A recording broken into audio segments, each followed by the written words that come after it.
Hi, I'm Mark Tyrrell of Uncommon Knowledge, and welcome to 3 instantly calming CBT techniques for anxiety.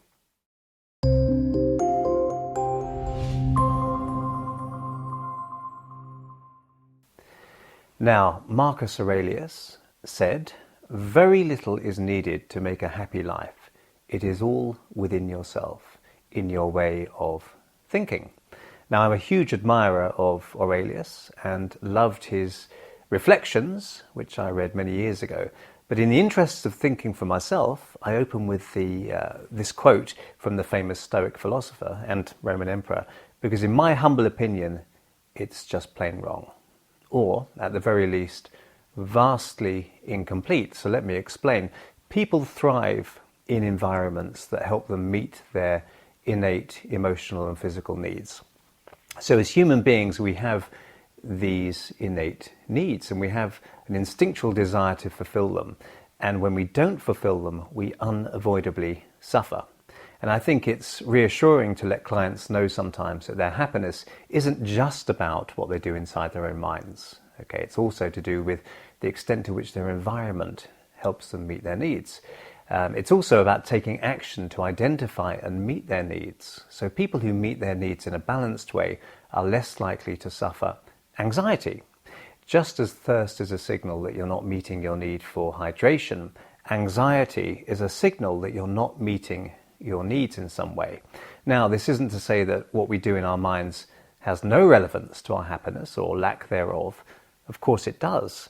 But the way we feel is not just a response to the way things really are out there in the world. It's also about how we make sense of what's happening to us. Okay.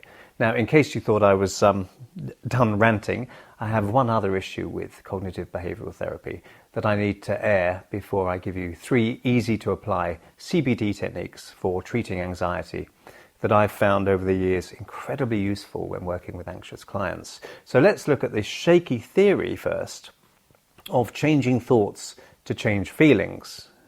Now, strong emotion arises not after thoughts, not because of thoughts, but before them. And if you see reference 1, you'll know what I mean. So it's often easier and more powerful to change feelings than it is to change the thoughts. Okay. Again, this basic neuroscience contradicts classical CBT.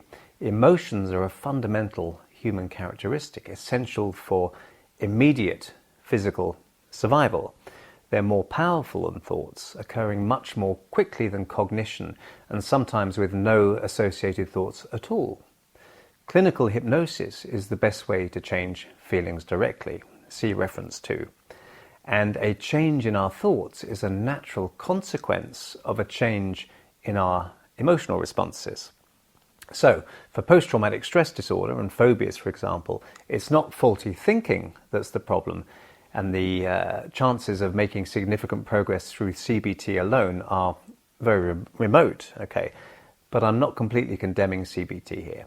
I do believe it can be really useful for less severe anxiety conditions, but only when used with skilled approaches that work directly to calm feelings right down.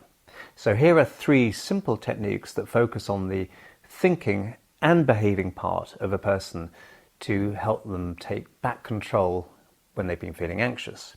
So, CBT technique 1 is focus on how the feelings will change. It's very simple. So I'll often remind clients that feelings are fluid and inevitably change. So even if after all the relaxed mental rehearsal work that we've done with the clients, they find themselves starting to feel a little anxious in a situation, I want them to be thinking about what their feelings will be once they've started to feel better again, specifically focusing on that expected change.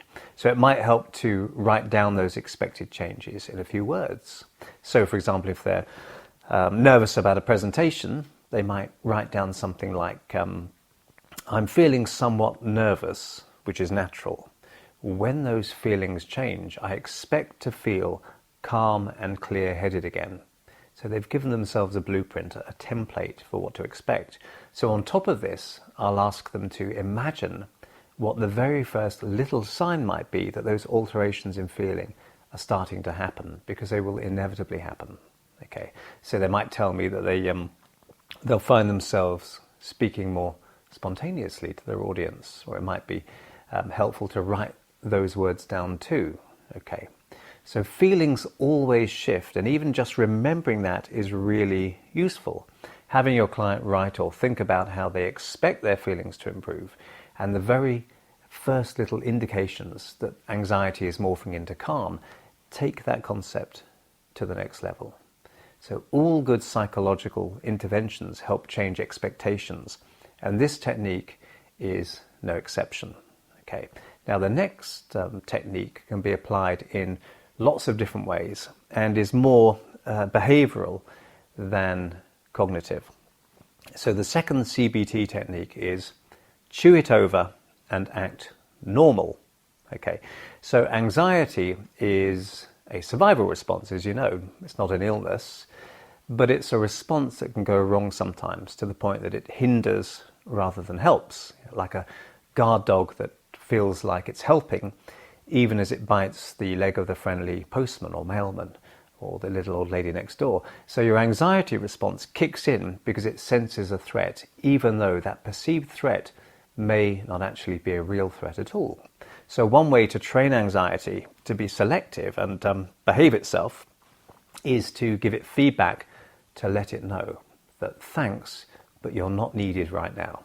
Okay, because anxiety takes its lead from what clients do. Okay, as well as simple emotional pattern matching.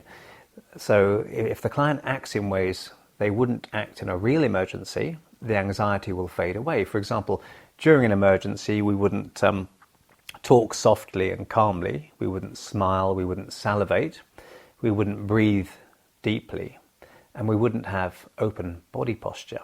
Okay, now if we purposefully adopt some of these behaviors, or even just one of these behaviors, when we begin to feel stressed, then we're altering the feedback loop. We're sending the feedback back to our sympathetic nervous system, the fear response, that it's not needed, that all is fine, good and well. We send it a message, see, if there was a real threat, I wouldn't be salivating, I wouldn't be talking normally, I wouldn't be breathing out for longer than I breathe in. So something even the most anxious client can easily do is chew gum, or even just imagine they are. And this is something you'd never be doing during a genuine threat, because chewing gum, of course, produces saliva in anticipation of eating. So it can very quickly switch off the cascade of anxiety. We don't tend to have the luxury of eating in life-threatening circumstances. Okay, so we can encourage our clients to act normal during stressful times, to quickly change the feedback loop and switch off anxiety fast. Okay, it's a very powerful but simple approach. And just knowing they can do this can give clients a huge boost in confidence and a sense of control back, because anxiety tends to take away people's sense of control. Anxiety is all about expectation, which tends to be catastrophic. So let's bring some thought to it next. So the final CBT technique is catch the underlying assumption and chase down the logical conclusions. Okay, so if someone feels anxious about something, it's because they have a fear of some consequence. But what is that consequence? So for example, if I fear attending a party, I might ask myself, what consequence do I fear? And I might decide, I fear meeting new people. Okay, but what's the consequence of that? I could ask myself. I might say, well, they might not like me. But what's the consequence of that? And that I'll feel upset. And what's the consequence of that? Well, I'll feel that I'm unlikable, and so on. And we can go on and on with this.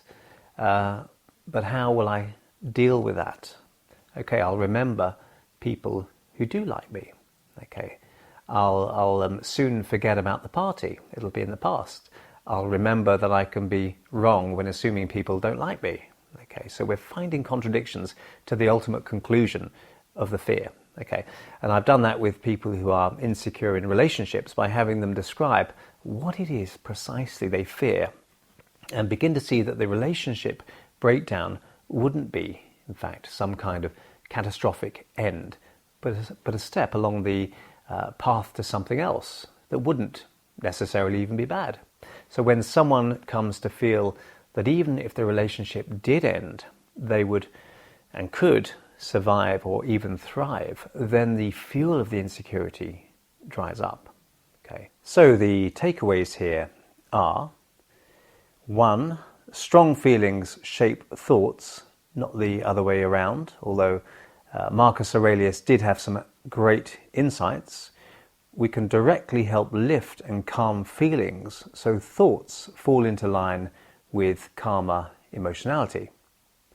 2. Working to reframe thoughts can be really useful. And 3. We can help people remember that feelings always change and focus on how they expect any current unpleasant feelings to change. And this alone can begin to bring about the very expectation they have imagined. 4. We can teach clients to alter their behavioural feedback so as to send the message to their sympathetic nervous system: nothing to report here, no emergency, stand down. And just knowing this is possible for clients can help them feel more secure and confident.